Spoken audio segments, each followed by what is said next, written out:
어느 집이건 형제 중에서 한 명 정도는 보수적이고 시시콜콜 대수롭지도 않은 가문이라도 소중히 지켜나가며 간혹 한 명이 소규모의 탈선이라도 저지를 낳치면 증조할아버지까지 족보를 들추어내며 수문장 역할을 하는 사람이 있기 마련이다.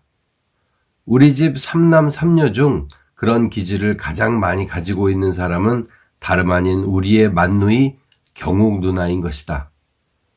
나는 큰 누이의 나이를 정확히 모른다. 어림잡아 올해로 50살쯤 되셨으리라고 믿고 있는데 이 누이야말로 우리 집 혈통을 고스란히 이어받은 찐 최 씨의 마지막 후계자이다. 한 영화를 보면서도 5번쯤 웃고 5번은 울어야만 직성이 풀리는 큰 누이는 결혼해서 3명의 조카를 낳고 나서는 드럼통같이 비대해지셨지만 천성천진한 어린아이같이 낙천적이셨다. 아버지가 돌아가실 무렵 큰 누이는 우리 집의 유일한 대들보였다. 임종화 씨는 아버지의 손을 잡고 차마 유언조차 남기시지 못하던 아버지의 손에서 힘이 점점 빠져나가시는 것을 끝까지 지켜보시더니 두고두고 큰 누이는 철부지인 우리들에게 이런 말을 하셨었다. 아버지는 돌아가시며 철부지인 너희들을 잘 좀 봐달라고 말씀하셨다. 비록 유언은 못하셨지만 나는 아버지가 말씀하시려던 그 뜻을 알고 있다. 과연 큰 누이는 아버지의 마지막 당부처럼 우리 형제들을 고아원의 보모처럼 돌봐주었다.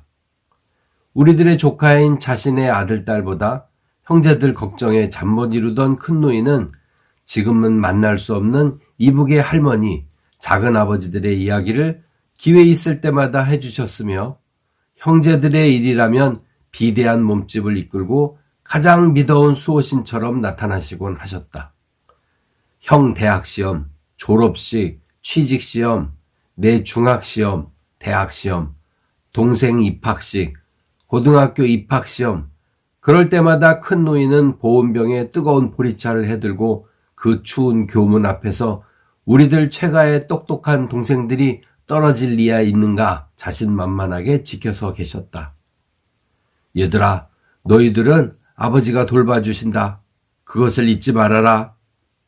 중학교 입학시험 치르러 서울중학교에 들어가던 내 필통에 연필을 챙겨주시며 큰 누이는 그렇게 말씀하셨었다. 누이는 자기가 행운의 상징이라고 굳게 믿고 계셨으며 그래서 입학시험 때면 감기 몸살을 알아도 거구를 끌고 꼬박꼬박 출석하셨다.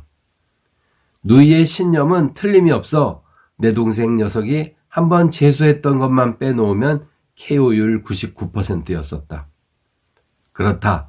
큰 누이는 우리들 형제의 매서운 매니저였다. 나는 아버지처럼 매력적인 남자를 본 적이 없다. 누이는 빈 시간이면 우리들 형제들의 귀를 후벼주기를 좋아하셨었다. 항시 누이를 만날 때면 살찐 누이의 다리를 베고 누워 애꿎은 귓구멍을 탐색당하면서 귀가 닳도록 아버지의 옛 이야기를 들을 수밖에 없었다. 살아생전 아버지는 어머니 이외에 매력적인 발레리나와 연애를 한번 걸으셨던 모양이다.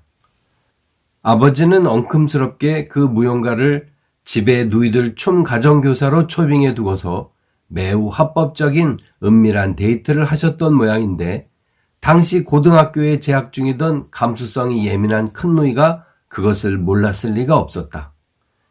일기장에 그 사실을 낱낱이 기록하고 아버지의 비위 사실을 성토해 두었었는데 어느 날 큰 누이의 일기장에는 몰래 일기장을 훔쳐본 아버지의 답장이 적혀 있었다는 것이다. 내 딸 경우가 대충 그렇게 써내려 가셨겠지. 내 일기장을 훔쳐본 아버지를 용서해 다오. 네 일기를 읽었다. 하지만 네가 생각하는 것은 오해란다. 바로 그 이후부터 무용 선생은 집에 드나들지 않았으며 몇 달 뒤 그 선생은 미국으로 건너가 버리셨다. 큰 누이는 내 귓구멍을 후비면서 탄식에 한숨을 내리시며 말을 하셨다. 그렇게 일찍 돌아가실 줄 알았다면 차라리 연애라도 거시기 할 걸 그랬다. 큰 누이는 우리 집 형제가 남에게 지거나 무시당하는 것을 절대로 참지 못하셨다.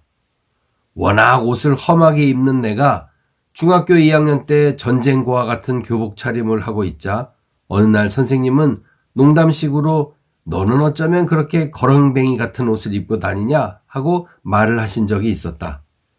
그것을 장난삼아 큰누이한테 이야기하자 큰누이는 당장 다음날 새 교복을 사가지고 학교에 오셨었다. 마침 월요일 조회 시간이었다.